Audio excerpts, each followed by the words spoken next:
나는 임지현, 28살. 3살 전 금승우와 결혼하면서 S&T 건설의 부사장 부인이라는 신분을 얻었지만 그 신분 뒤에는 결코 빛나지 않는 그림자가 있었다. 아버지는 작은 공장을 운영하다가 경기 침체로 파산하셨고 어머니는 만성적인 관절염으로 항상 통증에 시달린다. 금가족은 나의 가정 배경을 항상 경멸했고 특히 시어머니 박미경은 벌레 하나 낳지 못하는 암탉이 집안을 점거하고 있으니 라는 말을 거리낌 없이 하곤 했다. 금승우는 결혼 초엔 겉으로는 다정했지만 S&T 건설에서 부사장 자리에 올랐을 무렵부터 점차 변했다. 야근이 잦아졌고 술자리도 늘었으며 나에게는 결코 설명하지 않는 은밀한 통화가 빈번해졌다. 나는 고민회계사 자격증을 가지고 있었지만 시어머니의 부인은 집안을 잘 지켜야 한다는 압력과 승우의 나 혼자 버틸게라는 말에 직장을 그만두고 전업주부가 됐다. 그때는 사랑이라고 믿었지만 지금 돌이켜보면 그저 바보짓이었다. 가족법원의 회의실 공기가 차갑다. 나의 맞은편에는 금승우와 그의 연인 최수아가 앉아있다. 최수아는 승우의 비서였고 지난 1년 동안 나의 눈앞에서 감출 것 없이 다가갔다.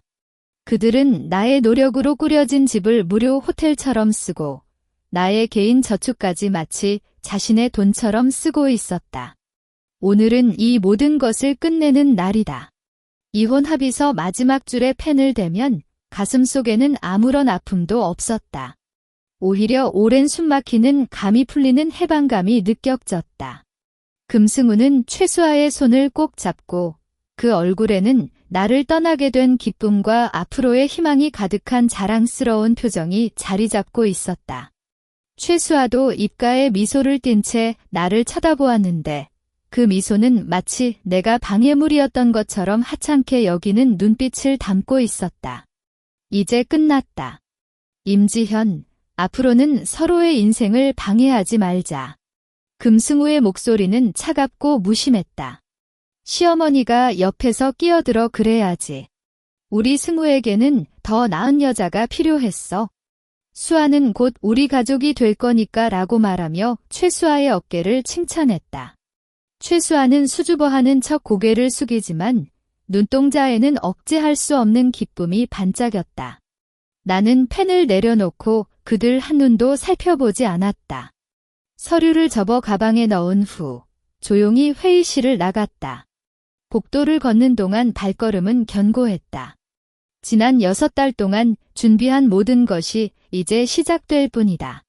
금승우와 박미경, 그리고 최수아는 지금 이 순간 자신들이 이겼다고 믿고 있지만 그들은 모른다.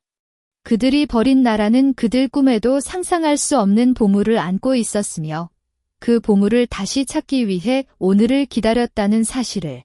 법원 앞으로 나가는 길에 휴대폰이 진동했다.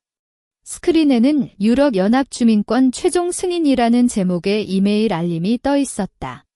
나는 속으로 미소를 지었다. 이 혼자서는 결코 끝나지 않는다. 너희가 나에게 줬던 모든 아픔과 수치는 단단히 갚아줄 것이다. 나는 택시를 불러 주소를 말했는데 그곳은 이미 나의 물건 하나도 없는 그 빈집이 아니라 해외 자산 관리를 위한 법무사 사무실이었다.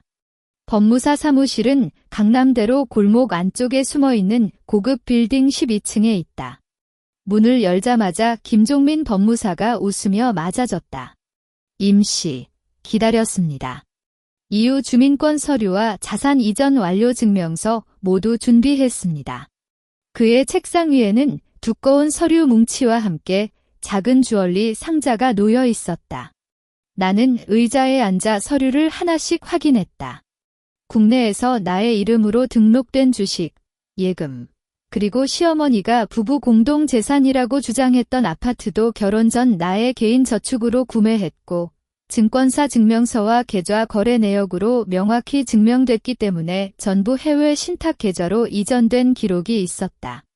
공인회계사로서의 전문성이 이때 제 역할을 했다. 지난 6달 동안 나는 매일 밤 금가족이 잠든 후 컴퓨터 앞에서 모든 재산 관련 증거를 정리했고 김법무사와 함께 가장 안전한 이전 경로를 설계했다. 그리고 이것은 유럽에 계신 이 선생님으로부터 전달받은 물건입니다. 김법무사가 주얼리 상자를 나에게 밀어줬다. 상자를 열면 은색 프레임에 붉은 보석이 박힌 작은 브로치가 놓여 있었다. 이 선생님은 나의 외할아버지, 유럽에서 유수한 중국인 상인회 회장이었다. 작년 겨울 그의 법률사가 한국에 와 나를 찾았을 때 나는 처음으로 자신의 혈통과 그 뒤에 숨겨진 재산을 알게 됐다. 이 브로치는 외할아버지의 아내, 즉 나의 외할머니가 남긴 유물로 가장 강한 혈통을 가진 사람에게 전달하라는 의뢰였다. 브로치를 손에 쥐면 차가운 금속 촉감이 손끝으로 전달됐다. 이것은 단순한 주얼리가 아니라 나의 새로운 신분과 힘의 상징이었다. 금승우는 나를 가난한 집안의 딸로만 바라봤지만 그들은 모르는 것이 너무 많았다. 나는 브로치를 가방 속 안쪽 주머니에 넣고 금승우가 S&T 건설에서 진행한 특정 건설 프로젝트 관련 회계 처리에 대한 질문이 있습니다. 그가 비서 최수아와 함께 가짜 경비 명세서로 회사 자금을 빼돌리는 행위에 대한 증거는 아직 완벽한가? 김 법무사는 노트북을 열고 관련 문서를 보여줬다.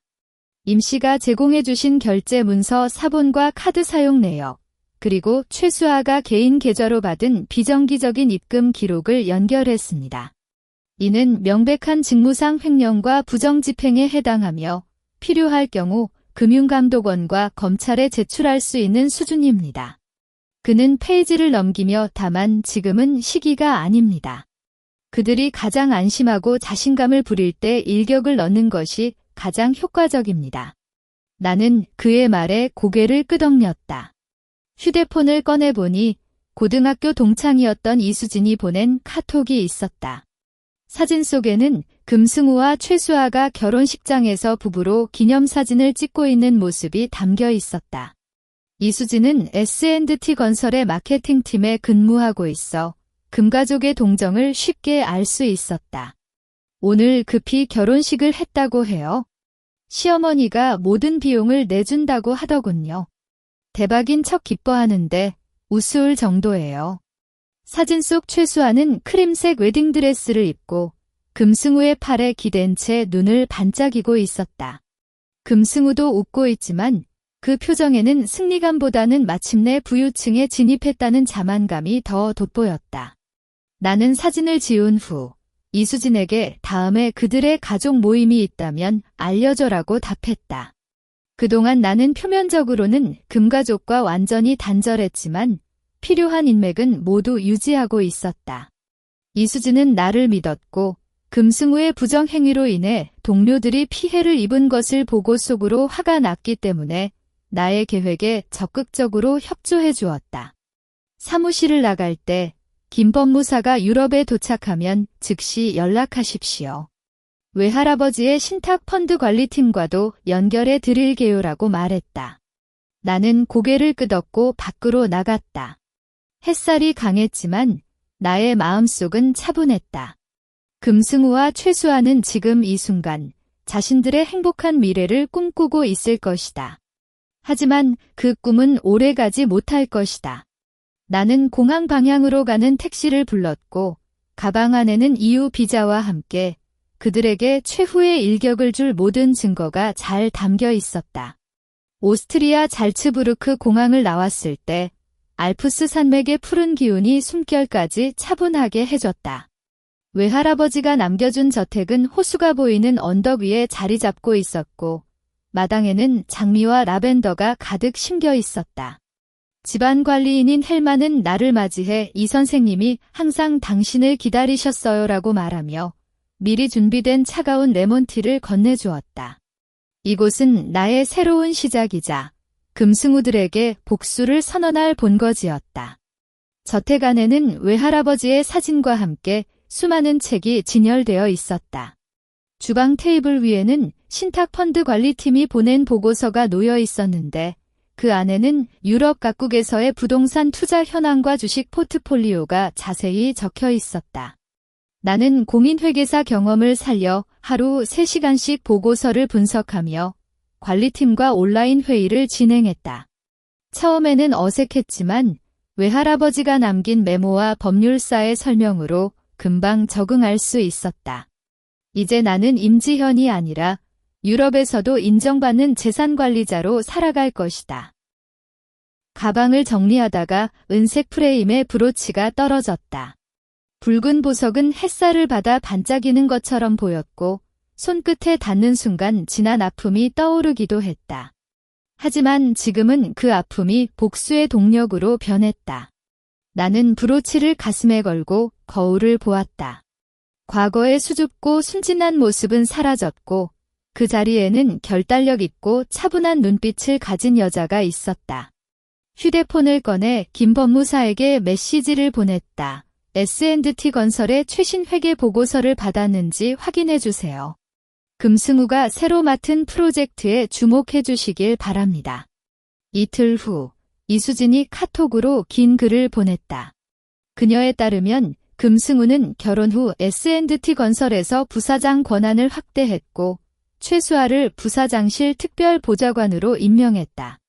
최수아는 직장에서 자신을 금부인이라고 자처하며 동료들을 명령하고 시어머니 박미경도 회사에 자주 나타나 우리 가족의 명예를 지켜야 한다고 압력을 행사했다. 어제는 최수아가 직원들에게 명품 가방을 선물했다고 해요. 그 돈이 어디서 나왔는지 다들 의심하고 있지만 아무도 말하지 못하잖아요.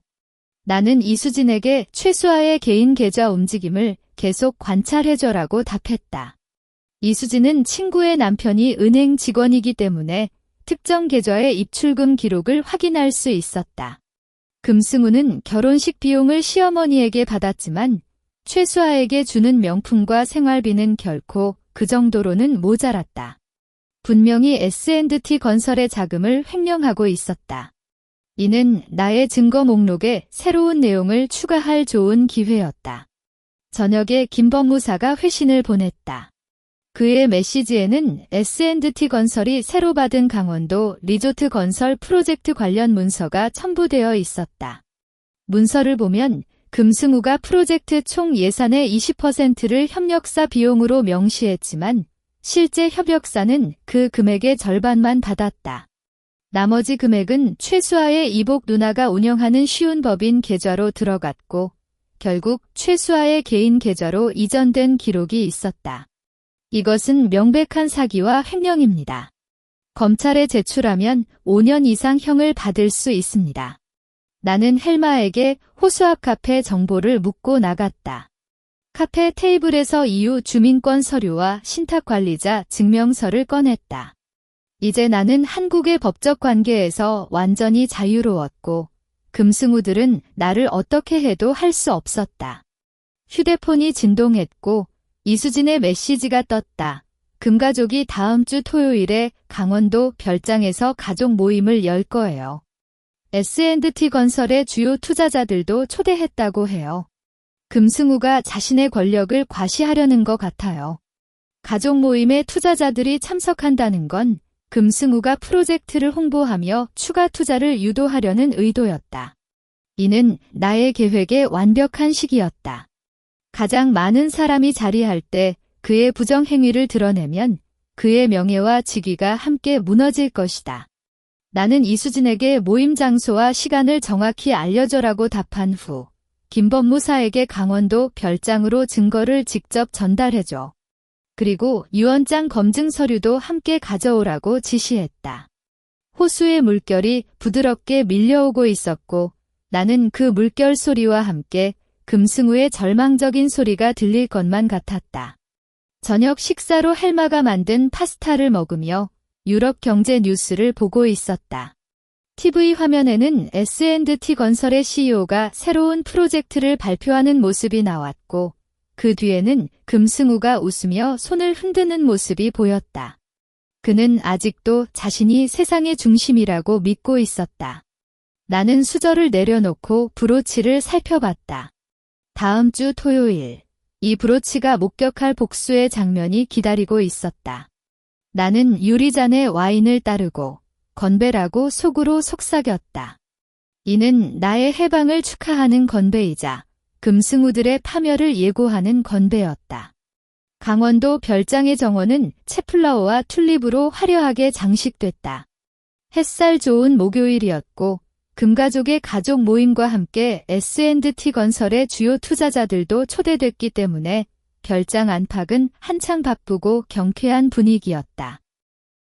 금승우는 검은색 정장을 입고 투자자들과 손을 잡으며 웃고 있었고 그 옆에는 새아내 최수아가 분홍색 드레스를 입고 시려운 목걸이를 하고 있었다.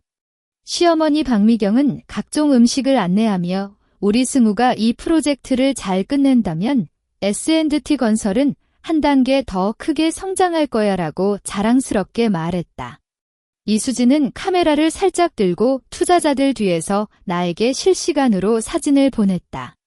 최수아가 저는 부사장님과 함께 프로젝트를 관리할 거예요 라고 말하고 있네요. 너무 우쭐해요.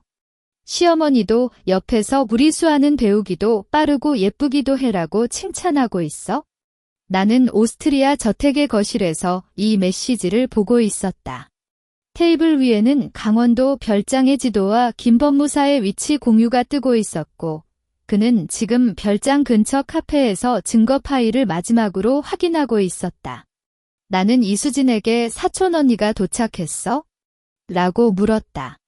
이 사촌 언니는 나의 어머니 친동생으로 평소 금가족의 거만한 태도를 싫어했지만 이번에는 어머니의 부탁으로 모임에 참석한 것이다. 사촌 언니는 경기도에서 작은 꽃가게를 운영하고 있으며 금가족에게는 평범한 상인으로만 인식되어 그녀의 존재를 별로 중요시하지 않았다. 이것이 바로 내가 사촌 언니를 이 모임에 초대한 이유였다. 가장 하찮게 여겨지는 사람이 가장 큰 충격을 안겨줄 것이다. 잠시 후 이수진의 메시지가 왔다. 사촌 언니 도착했어요. 금승우가 인사도 안 하고 투자자랑 이야기하고 있어. 최수아도 눈짓 하나 안 주고 있네. 나는 브로치를 손에 쥐고 헬마가 준 커피를 마셨다. 알프스 산맥이 보이는 창문 앞에서 한국의 그들과는 완전히 다른 시간 속에 있었지만 그들의 움직임은 나의 소나기 안에 있었다. 사촌 언니에게 미리 말한 대로 해줘. 너무 의도적이지 않게 자연스럽게 이야기해. 별장의 식당에서 점심 식사가 시작됐다. 금승우는 안방으로 투자자들을 모아 강원도 리조트 프로젝트는 S&T 건설의 새로운 전환점입니다. 현재 투자금은 300억 원이 확보됐고 다음 달에는 추가로 500억 원을 끌어들일 계획입니다. 라고 말하며 프로젝트 안내 책자를 나눠줬다. 최수아는 그 옆에서 부사장님은 매일 새벽부터 저녁까지 노력하셨어요. 저도 항상 옆에서 지원할게요라고 덧붙이며 그녀의 눈에는 자신이 성공한 여성이라는 자만감이 가득했다. 식탁의 한 구석에서는 사촌 언니가 이수진과 이야기를 나누고 있었다. 지현이가 어디 갔는지 아세요? 전화도 안 받고 카톡도 읽지 않아. 그동안 많이 걱정됐는데 이수진은 미리 약속한 대로 저도 몰라요. 그런데 어제 휴대폰 주소록 정리하다가 지현이의 국내 번호가 모두 없어졌어요. 금승우는 집 안으로 돌아오자 시어머니 박미경이 접시를 던지며 소리쳤다. 우리 가족을 망친 놈. 그래서 그 임지현을 왜 떴어? 그녀가 유산을 물려받는 걸 알았더라면 어떻게 알았어? 그녀가 속였잖아. 금승우도 격분해서 외쳤다. 최수아는 옆에서 울고 있었지만 아무도 그녀에게 관심을 주지 않았다. 박미경은 최수아를 향해 내가 이승우를 유혹해서 이런 결과가 나온 거야. 이제 당장 우리 집에서 나가. 라고 외쳤다. 최수아는 결혼 반지를 떼어내 바닥에 내던지며 나도 속았어. 금승우가 나랑 결혼하면 부사장 부인이 되라고 속였어. 그 횡령한 돈도 나 혼자 쓰지 않았잖아. 라고 소리쳤다. 그날 저녁 최수아는 가방 하나만 들고 금가족의 집을 나갔고 다음 날에는 S&T 건설에서 해고 통지를 받았다. 그녀의 이복 누나도 허위법인 문제로 검찰 조사를 받았고 두 사람은 결국 서로의 잘못을 비난하며 관계가 완전히 끊어졌다. 금승우는 마지막 희망으로 김 법무사에게 연락했다. 임지현에게 전해줘. 나는 잘못했어. 다시 만나 이야기하자. 그 유산은 우리가 함께 관리할 수 없어? 그의 목소리는 비명에 가까웠다. 김 법무사는 차갑게 답했다. 임지현 씨는 당신과의 모든 관계를 단절했습니다. 또한 당신이 횡령한 6억 원은 임지현 씨의 개인 재산이므로 검찰에 제출한 증거에는 이 부분도 포함되어 있습니다. 이제 법적 절차에 따르시기 바랍니다. 오스트리아 저택에서 나는 이수진의 카톡을 보고 있었다. 금승우가 검찰에 소환됐어요. 횡령 혐의 외에도 과거 S&T 건설에서 다른 프로젝트로도 자금을 뜯어먹은 사실이 나오고 있어 그의 모든 자산이 동결됐고 시어머니도 집을 저당 잡아 돈을 마련해야 해요. 정말 처참해요. 이수진은 지현아, 너는 정말 대단해. 그런 사람들에게 제대로 된 벌을 줬어라고 덧붙였다. 나는 이수진에게 고마워. 너의 도움이 없었으면 이 계획은 성공하지 못했을 거야 라고 답했다. 그때 신탁펀드 관리팀의 비디오 회의 초대장이 왔다. 회의실로 들어가면 유럽 여성경제지원센터의 대표인 엘리자베스가 화면에 나와 있었다. 임 씨, 당신이 제안한 여성재산관리 교육 프로그램에 대해 협력하기로 결정했습니다. 오스트리아 내에서 가정폭력 피해자나 경제적 독립이 어려운 여성들을 대상으로 진행할 거예요. 나는 브로치를 가슴에 걸고 미소를 띠었다. 감사합니다. 저는 CPA 경험을 살려 여성들에게 기본적인 회계 지식과 투자 방법을 가르치는 프로그램을 준비했습니다. 또한 경제적 어려움을 겪는 여성 창업자에게는 소액 자금 지원도 계획하고 있습니다. 엘리자베스는 이 프로그램은 유럽 여러 나라에서 확산시킬 수 있을 거예요. 임 씨의 경험은 많은 여성에게 힘이 될 것입니다라고 말했다. 첫 번째 프로그램 설명회는 살츠부르크 시립도서관에서 열렸다. 약 30명의 여성이 참석했고 그 중에는 유기농 식당을 차리려 하지만 자금 문제로 막막한 마리아와 가정을 떠나 혼자 살게 된 20대 학생 안나 등이 있었다. 나는 브로치를 보여주며 이 보석은 저의 할머니가 남긴 물건이에요. 그녀도 혼자 힘으로 사업을 해냈고 저는 그녀의 힘을 이어받았어요. 여러분도 자신의 능력을 믿고 경제적으로 독립할 수 있습니다라고 말했다. 마리아는 질문 시간에 손을 들었다. 저는 유기농 야채를 재배하고 있지만 판매 채널을 만들 수 없어요. 어떻게 해야 할까요? 저는 신탁펀드에서 지원하는 유기농 시장과 연결해 드릴게요. 또한 판매 내역 관리와 세금 계산에 대한 교육도 제공할 겁니다. 라고 답했다. 안나도 저는 회계를 전공했지만 외국인이라 취업이 어려워요라고 말했고 나는 저의 재산관리팀에서 인턴십 프로그램을 운영하고 있어. 지원서를 제출해 주세요라고 제안했다. 설명회가 끝난 뒤 엘리자베스가 나에게 다가왔다. 임 씨, 여러분의 이야기가 정말 감동적이었어요. 오늘 참석한 여성들 모두 희망을 얻었어요. 그녀는 서류를 건네며 이것은 한국에서 온 연락처예요.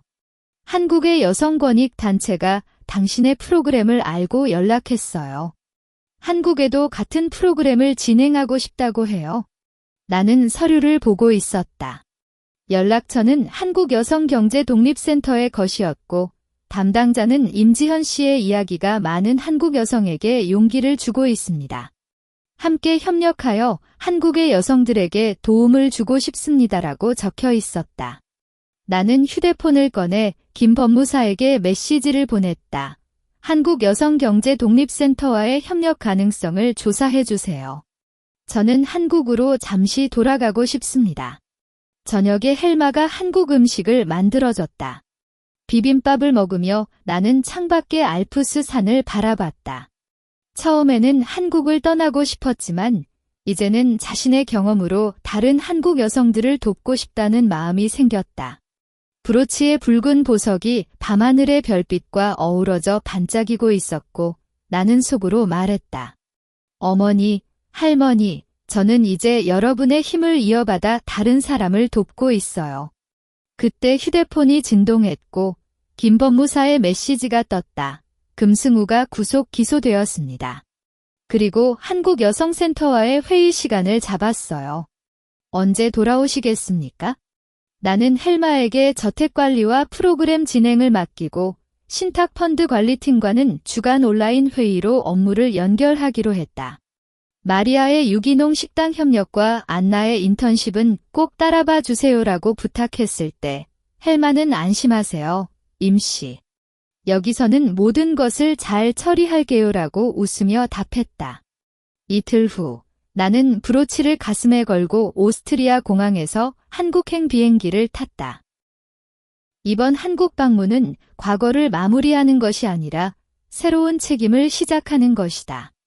인천공항을 나왔을 때 김 법무사가 서류 가방을 메고 기다리고 있었다. 그의 뒤에는 이수진이 손짓하며 달려왔다. 지현아, 정말 왔어. 이수진은 나를 꼭 안아주었고 눈물을 글썽이며 그동안 너 어떻게 살았어? 너무 보고 싶었어라고 말했다. 카페에서 앉아 이수진은 S&T 건설의 최신 소식을 전했다. 금승우가 구속된 뒤 S&T 건설은 회계 부정 문제로 주식이 폭락했어. 그의 아버지가 CEO 자리에서 물러나야 했고 금가족은 결국 대부분의 재산을 팔아 손해배상을 해야 됐어. 김 법무사는 서류를 펼쳐 설명했다. 금승우의 공소장에는 횡령 12억 원, 사기 8억 원 등 총 5가지 혐의가 적혀 있습니다. 최수아는 증인으로 출석할 예정이지만 그녀도 횡령 혐의의 공범으로 간주되어 기소 가능성이 높습니다. 박미경은 집을 저당했지만 돈이 모자라 지금은 반지하에서 생활하고 있어요. 나는 커피를 마시며 고개를 끄덕였다. 그들의 처지는 안타깝지 않고 그저 자업자득일 뿐이었다. 다음 날 오후 한국여성경제독립센터와의 회의를 가졌다. 센터장인 박선희 씨는 나를 맞이해 임 씨의 이야기가 우리 센터 이용자들에게 큰 용기가 됐어요. 많은 여성이 김 씨처럼 강해지고 싶다고 말해요라고 말했다. 회의실에는 센터 이용자들의 사례가 걸려 있었는데 가정폭력 피해자로 경제적으로 의존하는 여성, 이혼 후 자녀 양육으로 인해 취업이 어려운 여성 등 다양한 경우가 있었다. 나는 브로치를 보여주며 저도 이전에는 경제적으로 의존하며 힘없었어요. 하지만 스스로를 믿고 준비했다면 반드시 기회가 찾아옵니다라고 말했다. 그날 우리는 한국여성재산관리 지원 프로그램 세부 계획을 정했다. 주말 교육 프로그램으로 회계 기본 지식과 투자 방법을 가르치고 경제적 어려움을 겪는 여성 창업자에게는 소액 지원금을 제공하는 방안이 확정됐다. 신탁펀드에서 한국지부를 설립하기로도 결정했다. 프로그램 홍보를 위해 이수진이 제안한 여성 이야기 나눔회를 개최했다. 약 50명의 여성이 참석했고 그중 한 여성이 이혼할 때 남편이 모든 재산을 숨겼어요. 지금은 아이를 키우며 아르바이트로 살고 있는데 앞이 보이지 않아요라고 울며 이야기했다. 나는 CPA 경험을 살려 재산 추적 방법과 법적 절차를 자세히 설명했고 김 법무사도 무료 법률 상담을 제공하기로 했다. 나눔회가 끝난 뒤 한 여성이 다가와 나의 브로치를 가리키며 이 보석 정말 아름답네요. 특별한 의미가 있나요? 라고 물었다. 저의 할머니가 남긴 물건이에요. 그녀는 혼자 사업을 해나가며 힘찬 여성이었어요 라고 답했을 때 그 여성은 눈물을 닦으며 저도 할머니를 닮고 싶어요 라고 말했다. 이 순간 나는 이 프로그램이 정말 의미 있다는 것을 느꼈다.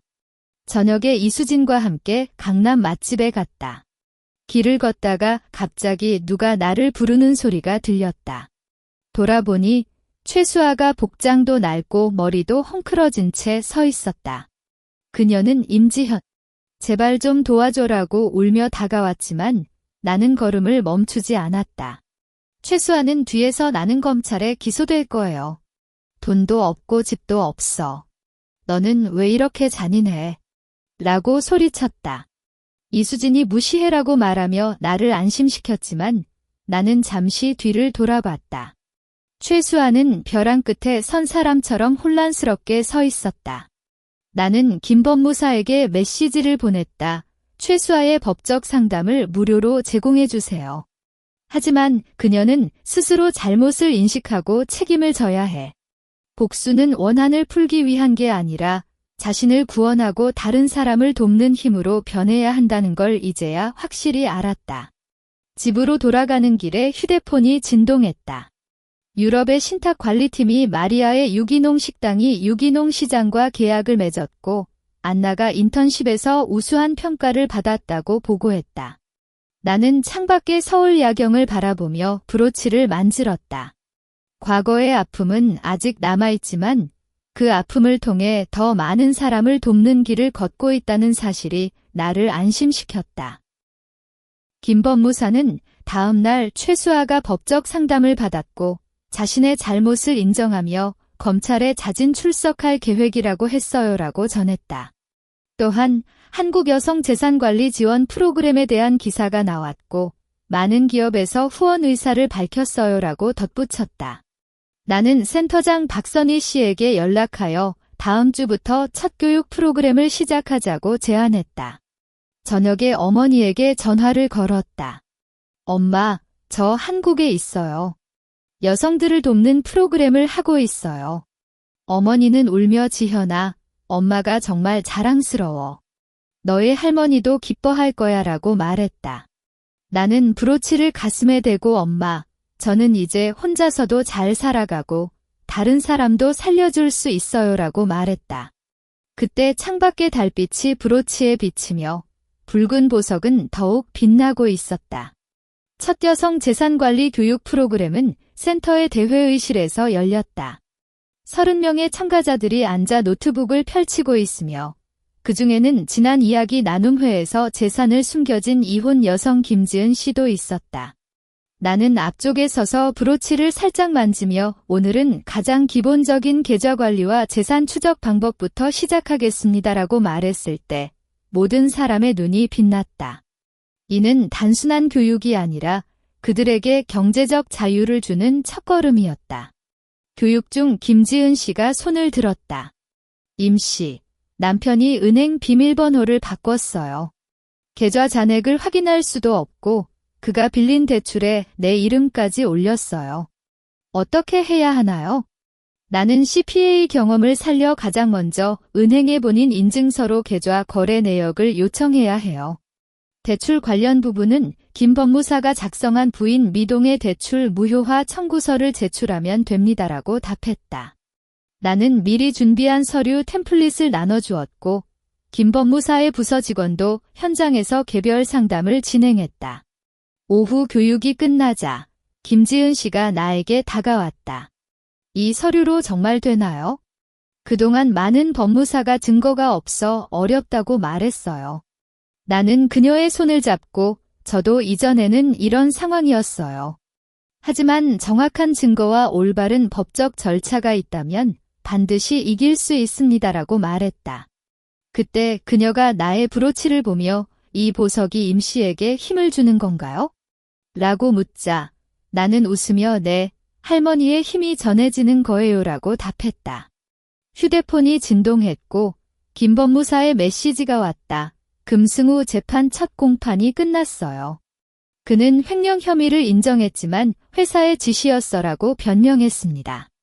최수아가 증인으로 출석해서 그의 거짓을 밝혔어요.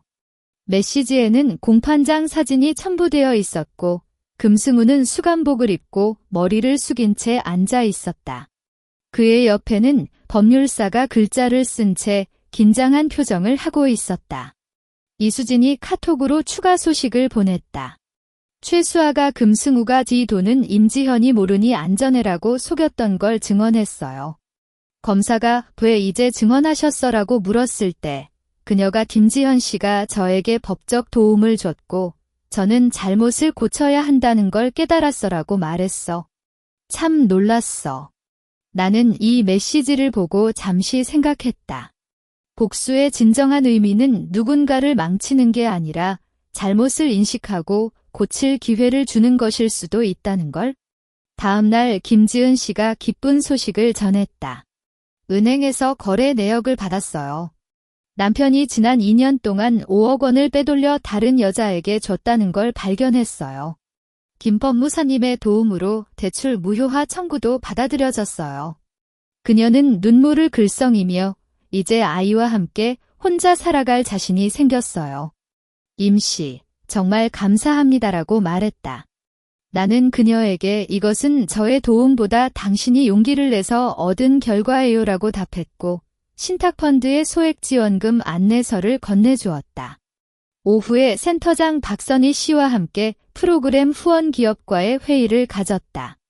대형 증권사와 유통기업이 여성 창업자 지원을 위해 매년 1억 원씩 후원할 것이라고 발표했고 온라인 교육 플랫폼도 함께 개발하기로 했다. 박 씨는 나에게 임 씨의 이야기가 이렇게 큰 힘을 가질 줄 정말 몰랐어요.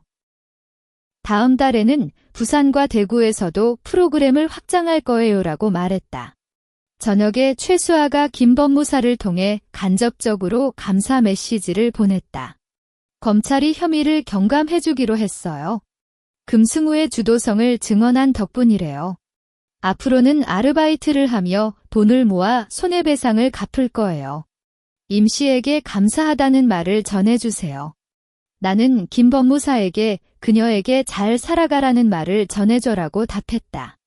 이제 그녀와의 관계도 끝났고 그녀의 앞날은 스스로 만들어야 했다. 유럽의 신탁관리팀이 비디오 회의를 요청했다. 화면에는 마리아가 유기농 식당에서 웃으며 오늘 첫 주문이 왔어요. 임 씨가 연결해준 시장과 계약했어요라고 기뻐하며 말했다. 안나도 인턴십이 끝나고 정규직으로 뽑혔어요. 저도 여성 지원 프로그램에 참여하고 싶어요라고 말했다. 나는 한국에서도 프로그램이 잘 진행되고 있어. 다음에 유럽과 한국 여성 창업자 교류회를 열어볼 생각이야라고 제안했고 모두 환호했다. 김 법무사가 금승우의 재판 결과를 전했다. 금승우는 횡령, 사기 혐의로 3년형을 선고받았어요. 그의 자산은 모두 투자자들에게 손해배상으로 갚았고 금가족은 결국 빈털터나는 마지막으로 앞장섰다. 브로치가 햇살을 받아 붉게 빛났다. 저는 한때 경제적으로 의존하며 자신을 잃었어요. 하지만 할머니의 브로치처럼 여성은 단단하고 빛날 수 있습니다라고 말했다. 기자가 임 씨는 복수를 했다고 생각하십니까? 라고 묻자 나는 김지은과 최순자의 손을 잡고 저는 복수를 넘어 함께 살아가는 길을 찾았습니다라고 답했다. 어머니는 눈물을 닦으며 웃고 있었다. 기자회견이 끝나자 김 법무사가 금승우의 최종 판결을 전했다. 3년형에 추가로 5억 원 손해배상을 선고받았어요. 그는 교도소에서 내가 정말 바보였다고 울었지만 아무도 위로하지 않았어요. 박미경은 시장 아르바이트도 잃고 친척에게서 도움을 받지 못해 노숙자 센터로 들어갔고 최수아는 카페 아르바이트를 하며 월마다 50만 원씩 손해배상을 갚고 있었다. 이수진이 기사를 보여주며 임지현, 여성의 힘으로 세상을 바꾼다고 헤드라인에 나왔어요. 인터넷에서 역전 복수 최강 주인공이라고 떠도는 데라고 웃었다. 하지만 나는 이미 그런 말에 신경 쓰지 않았다. 휴대폰에는 마리아의 메시지가 왔었는데 박 씨의 배추가 유기농 인증을 받았어요. 저의 식당과 계약했어요라고 적혀 있었다. 한국-유럽 여성 창업자 교류회는 뉴욕 글로벌 포럼과 함께 열렸다. 마리아는 유기농 제품을 전시했고 최순자의 해산물과 박 씨의 배추는 유럽 바이어들로부터 주문을 받았다. 안나는 한국 공인회계사 자격을 취득했고 임 씨의 프로그램으로 다른 여성들에게 도움을 주고 싶어요라고 말했다. 엘리자베스는 우리는 유럽 전역으로 프로그램을 확장할 계획입니다라고 발표했고 관중석에서 박수가 격렬하게 터졌다. 교류회 끝나고 호텔방에서 어머니가 브로치를 만지며 이 브로치는 할머니의 마음이 담긴 거예요. 지금은 지현이의 마음이 더해졌네라고 말했다. 나는 브로치를 어머니에게 건네려 했지만 어머니는 고개를 저으며 지현이가 안고 있어야 해. 다음 세대의 여성에게 전달할 거잖아라고 답했다. 그 순간 브로치는 단순한 유품이 아니라 여성들의 힘을 이어주는 상징이 되었다. 오스트리아 저택으로 돌아왔을 때 헬마가 임시의 꽃들이 잘 자랐어요라고 말하며 정원을 안내했다. 장미와 라벤더 사이에는 한국에서 보낸 배추 씨앗으로 키운 묘목이 살아있었다. 노트북에는 한국센터의 보고서가 떴는데 대구와 광주에서 프로그램이 시작되었고 10개 기업이 후원을 확정했습니다라고 적혀 있었다. 저녁에 해변을 걷다가 휴대폰이 울렸다. 박순애 씨의 메시지였다. 배추가 유럽에 처출하됐어요. 아이 빚도 갚았어요. 임씨, 정말 감사합니다라고 적힌 메시지 뒤에는 배추 포장을 하고 웃는 여성 농부들의 사진이 첨부되어 있었다. 나는 브로치를 보며 속으로 할머니, 이제 알아요. 가장 강한 힘은 원한이 아니라 함께하는 거예요라고 말했다. 금승우가 출소한 소식은 이수진을 통해 들었다. 건설회사에서 아르바이트를 하고 있는데 사람들이 그를 피하더라. 그는 한 번 당신을 찾아갔지만 법무사님께 막혔어요라고 말했다. 나는 그저 고개를 끄덕였다. 그와의 모든 관계는 이미 끝났고 이제 나의 삶은 돕는 여성들과 함께하는 것이다. 호수 앞 카페에서 신탁관리팀과 회의를 끝낸 뒤 나는 브로치를 가슴에 대고 책을 읽고 있었다. 바람이 책장을 넘기고 브로치의 붉은 보석이 호수빛과 어우러졌다. 휴대폰이 진동했고 새로운 여성 창업자의 상담 요청 메시지가 왔다. 나는 미소를 지으며 답장을 시작했다. 이 길은 끝없지만 함께 할 사람들이 많아졌다. 이것이 바로 나의 진정한 승리이자 할머니와 어머니가 바라던 모습이었다.